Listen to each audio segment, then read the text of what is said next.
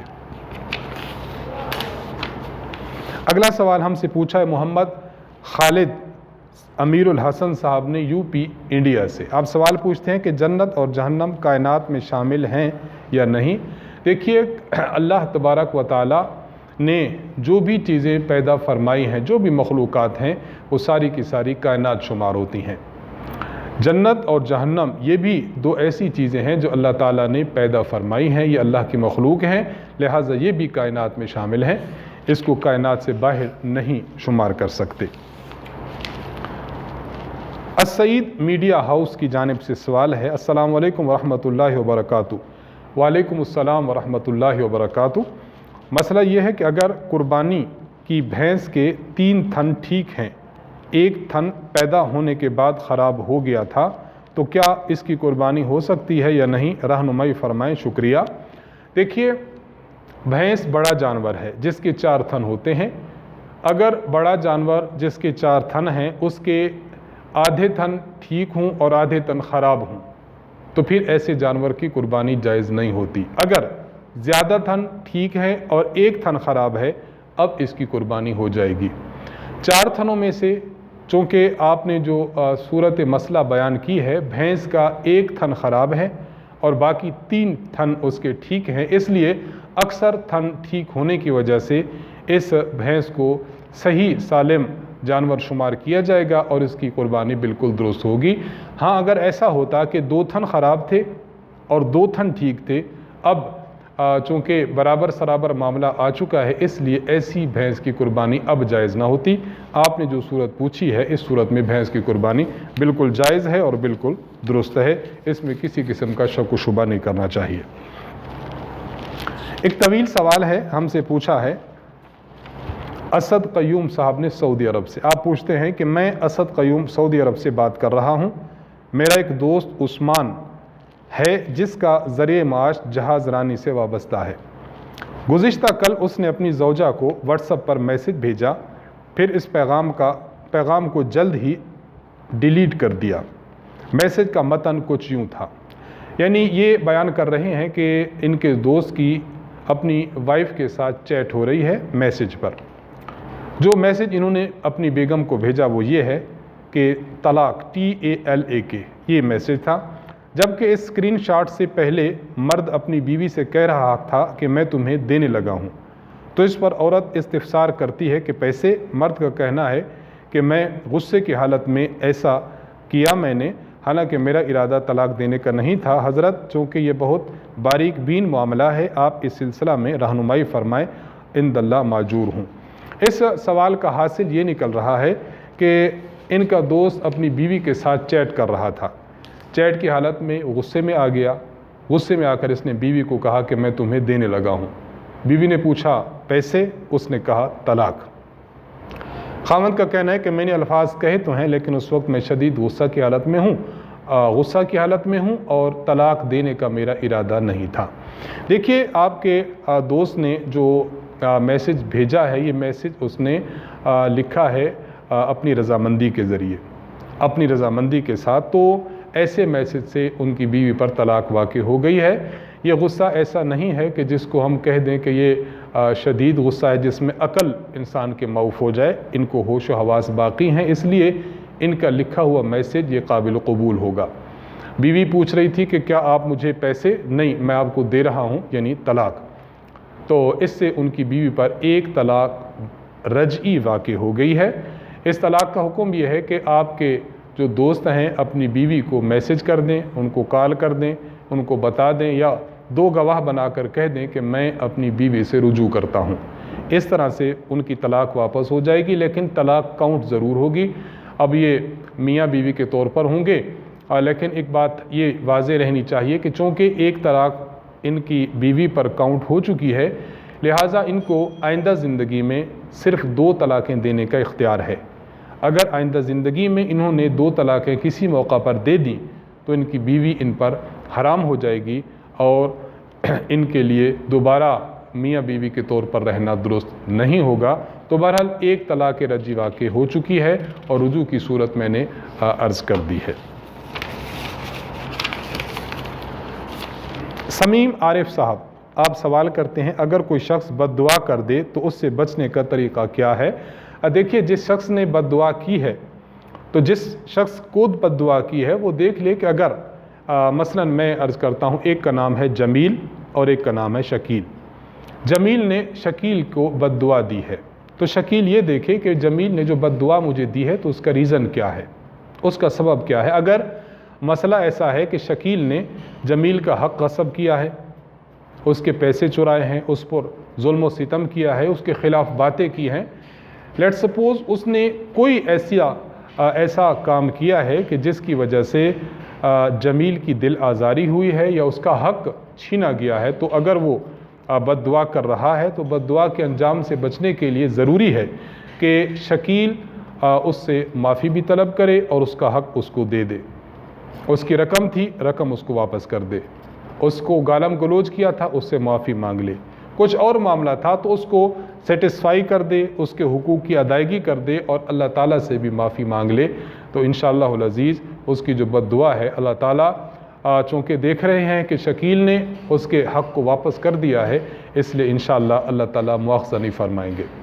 اور اگر شکیل اس بات میں بالکل سیٹسفائی ہے کہ میں نے اس کا کوئی حق نہیں دینا، نہ ہی میں نے اس کے ساتھ کسی قسم کا ظلم اور کسی قسم کی زیادتی کی ہے، وہ بلا وجہ مجھے ٹارچر کر رہا ہے، میرے خلاف بد دعا کر رہا ہے، تو پھر شکیل کو اطمینان ہونا چاہیے کہ انشاءاللہ اللہ تبارک و تعالی کسی آدمی کے بد دعا دینے کی وجہ سے جو ناحق بد دعا ہو کسی دوسرے شخص پر کبھی بھی ظلم نہیں فرماتے، لیکن بہرحال اس کو پھر بھی جو ہے وہ مطلع کرنا چاہیے کہ آپ بلا وجہ مجھے بد دعا نہ دیں، اور اس کو سمجھاتے رہنا چاہیے تاکہ وہ بلا وجہ آپ کو بھی یا کسی اور کو بھی بد دعا دینے سے باز رہے۔ اگلا سوال ہم سے پوچھا ہے محمد خان صاحب نے۔ آپ سوال پوچھتے ہیں کہ مفتی صاحب کیا یہ حدیث صحیح ہے کہ لکڑی کے تراشے ہوئے برتن استعمال کرنا منع ہے؟ جواب ضرور دیجیے گا، جزاکم اللہ خیر و احسن الجزا۔ دیکھیے یہ جو آپ نے بات کی ہے کہ کیا کسی حدیث میں آیا ہے کہ حدیث صحیح ہے کہ لکڑی کے برتن استعمال کرنا منع ہے، اصل میں ایک طویل حدیث ہے، صحیح بخاری حدیث نمبر 53۔ حضرت عبداللہ بن عباس رضی اللہ تعالی عنہ کے شاگرد ہیں ابو حمزہ، انہوں نے حضرت عبداللہ بن عباس رضی اللہ عنہ سے یہ حدیث بیان کی۔ حدیث طویل ہے، میں اس کو مختصراً پیش کرنا چاہوں گا۔ آپ کے سوال میں جو الفاظ ہیں یہ اس حدیث سے ریلیٹڈ ہیں، تو پہلے اس حدیث کو سمجھ لیا جائے پھر آپ کے سوال کے جواب کی طرف آتے ہیں۔ حضرت عبداللہ بن عباس رضی اللہ تعالی عنہ نے فرمایا کہ رسول اللہ صلی اللہ علیہ وسلم کے پاس وفد عبد القیس آیا، ایک قبیلہ کے کچھ افراد آئے اور حضور علیہ الصلوۃ والسلام کی خدمت میں حاضر ہوئے۔ نبی علیہ الصلوۃ والسلام نے ان کو 4 حکم دی اور 4 باتوں سے روکا، جن 4 برتنوں سے روکا، جن 4 برتنوں سے روکا تو وہ برتن یہ تھے۔ نمبر 1 برتن کا نام تھا حنتم، ہا کے ساتھ، سبز رنگ کا مٹکا، اس کو حنتم کہا جاتا تھا۔ نمبر 2 دبا، دبا اس برتن کو کہتے تھے کہ مثلا ایک بڑا کدو ہے، کدو کا اندر کا گودا آپ نکال کر پھینک دیں اور اس بڑے سے کدو کو ایز اے برتن استعمال کریں، اس میں آپ کوئی چیز بنائیں، کوئی چیز آپ اس میں رکھیں، یہ ہے دبا۔ تیسرے قسم کا برتن جس سے حضور علیہ السلام نے روکا وہ تھا نقیر۔ نقیر اس برتن کو کہا جاتا تھا کہ لکڑی لے لیں، لکڑی کو کھود کھود کے آپ اس کا ایک برتن بنا لیں، تو اس کے استعمال سے بھی حضور علیہ السلام نے ان کو روکا۔ اور چوتھا برتن تھا مزفت۔ مزفت اس برتن کو کہتے تھے جس کو تارکول مل لیا جاتا تاکہ اس کے جو درزے ہیں، اس کے جو سوراخ ہیں وہ بند ہو جاتے اور اس کو آپ ایز اے برتن استعمال کر لیتے۔ تو یہ 4 قسم کے برتن تھے جن سے جناب رسول اللہ صلی اللہ علیہ وسلم نے عبد القیس کے وفد کو روکا کہ آپ ان کو استعمال نہ کریں۔ اس کا معاملہ کیا تھا؟ اصل بات یہ تھی کہ عرب میں لوگ شراب پیتے تھے، شراب بناتے تھے، اور یہ 4 قسم کے وہ برتن ہیں جن میں شراب بنانا عام طور پر مشہور تھا۔ ان کو لوگ کثرت کے ساتھ شراب میں استعمال کرتے تھے، یعنی سبز رنگ کے مٹکے کو، اسی طرح کدو کے بنے ہوئے برتن کو، اسی طرح لکڑی کے مخصوص برتن کو، اور نمبر 4 تارکول لگائے ہوئے برتن کو۔ شراب کو جب حرام کر دیا گیا شریعت مطہرہ میں، تو وہ برتن جن میں شراب بنائی جاتی تھی، چونکہ وہ برتن ابھی موجود تھے، اگر ان کو استعمال کیا جاتا تو ذہن میں شراب کا خیال آتا۔ اگر ان برتنوں کو استعمال کیا جاتا تو ایسا نہ ہو کہ پھر دوبارہ انسان ان کی طرف رغبت کرنے لگے، چونکہ شراب ابھی تازہ حکم آیا تھا حرام ہونے کا، اس لیے خدشہ تھا کہ اگر ان برتنوں کے استعمال کی اجازت دے دی جاتی تو ان کے استعمال میں پھر شراب کی طرف جو ہے وہ رغبت نہ ہو جائے، شراب کی طرف پھر ذہن نہ چلا جائے۔ تو اس لیے ابتدا میں، یعنی جب شراب سے منع آ گیا، اس منع کے بعد جو ابتدا تھی، نبی علیہ الصلوۃ والسلام نے اس دور میں ان برتنوں سے بھی اجتناب کا حکم دے دیا کہ ان برتنوں کو بھی استعمال نہ کیا جائے۔ ہاں، جب ایسا ہوا کہ لوگوں کے دلوں میں شراب کی نفرت راسخ ہو گئی، ان شراب سے نفرت ہو گئی، اور اگر برتن کو دیکھ لیتے تو برتن کو دیکھ لینے کی وجہ سے پھر شراب کا خیال بھی نہ آتا، اس کا خیال بھی انسان کے ذہن سے جب چھٹک گیا، تو اب شریعت مطہرہ نے ان برتنوں کے استعمال کی اجازت دے دی۔ چنانچہ جامع ترمذی حدیث نمبر 1869 میں ہے، حضور علیہ الصلوۃ والسلام ارشاد فرماتے ہیں کہ میں تمہیں ان برتنوں کے استعمال سے منع کیا کرتا تھا، تو سن لو کہ برتن کسی حلال چیز کو حرام بھی نہیں کرتے اور کسی حرام چیز کو وہ حلال نہیں کرتے، البتہ یہ ہے کہ کل مسکر حرام۔ آپ علیہ السلام نے فرمایا کہ ہر وہ چیز جو انسان کو نشہ دیتی ہے وہ چیز حرام ہے۔ اس حدیث مبارک سے یہ بات معلوم ہوئی کہ حضور علیہ السلام نے برتن روکنے کی جو بات کی تھی وہ اس بیس پر کہ چونکہ اس میں شراب بنائی جاتی تھی، اس میں مسکر چیزیں ہوتی تھی اور وہ حرام نشہ بندے کو دیتی ہے، اس لیے حرام تھی۔ باقی جب وہ منع ہو گئی ہے، اب جب برتن ہے تو نہ کسی کو حلال کرتا ہے حرام چیز کو، اور نہ ہی حرام چیز کو حلال کرتا ہے۔ تو اس حدیث مبارک سے یہ بات معلوم ہوئی کہ لکڑی کا برتن یا دیگر جو برتن تھے ان کو استعمال کرنے کے منع یہ پہلے دور میں تھا، بعد میں اب اس کی اجازت ہو چکی ہے۔ اور المطالب العالیہ حدیث کی کتاب ہے حافظ ابن حجر عسقلانی رحمہ اللہ کہ اس میں حدیث نمبر 23 میں موجود ہے کہ حضرت انس بن مالک رضی اللہ تعالی عنہ ارشاد فرماتے ہیں کہ رسول اللہ صلی اللہ علیہ وسلم کے پاس برتن تھا لکڑی کا بنا ہوا، آپ علیہ الصلوۃ والسلام اس میں پانی بھی پی لیتے، پانی بھی اس سے نوش فرماتے تھے، اور اس میں برتن میں آپ پانی ڈال کر وضو بھی فرما لیتے تھے، اور وہ برتن لکڑی کا تھا۔ یہ پوری تفصیل عرض کرنے کا مطلب یہ ہے کہ آپ کا جو سوال تھا کہ لکڑی کے تراشے ہوئے برتن میں نبی علیہ الصلوۃ والسلام سے کیا یہ موجود ہے کہ آپ نے منع فرمایا، تو یہ منع فرمایا تھا، لیکن یہ پہلے دور کی بات ہے کہ جب اس برتن میں لوگ شراب بناتے تھے، جب لوگوں کے دلوں سے اور لوگوں کے اذہان سے اس برتن میں جو شراب بنایا کرتے تھے، جب یہ بات آ گئی اور کہ شراب اب حرام ہو چکی ہے اور ان کے دلوں میں راسخ ہو چکا کہ اب برتن دیکھ بھی لیں تو شراب کی طرف رغبت اور دھیان نہیں جاتا، اب برتنوں کا استعمال جائز ہے، اور خود حضور علیہ الصلوۃ والسلام سے بھی لکڑی کے برتن کو استعمال کرنے کا جواز موجود ہے، اس لیے اب لکڑی کے برتن استعمال کرنا بلا تکلف جائز ہے اور بلا تکلف درست ہے۔ شکیل احمد عثمانی صاحب، آپ نے ایک سوال کیا ہے۔ آپ سوال کرتے ہیں کہ ہمارے گھر کی بھینس ہے، اس کے تھن بظاہر درست ہیں لیکن ان میں سے دودھ کم نکلتا ہے، کیا اس کی قربانی درست ہوگی؟ براہ مہربانی وضاحت فرما دے۔ دیکھیے، ایک ہے کہ جانور کے تھن کا خراب ہونا جس میں سے دودھ بالکل نہیں نکل رہا، ایک ہے کہ جانور کا تھن درست ہے لیکن دودھ اس میں سے کم آتا ہے۔ تو اگر جانور کے تھن میں سے دودھ کم آتا ہے، تھن بالکل درست ہے، تو ایسے جانور کی قربانی بالکل جائز ہے، اس میں شبہ نہیں کرنا چاہیے۔ اس کی وجہ یہ ہے کہ جانور کے دودھ کا کم یا زیادہ ہونا یہ مختلف عوامل ہو سکتے ہیں۔ آپ اس کو چارہ اچھا کھلائیں اور اس کو آپ خوراک اچھی دیں تو دودھ زیادہ آتا ہے۔ بعض مرتبہ ایسا بھی ہوتا ہے کہ آب و ہوا کی وجہ سے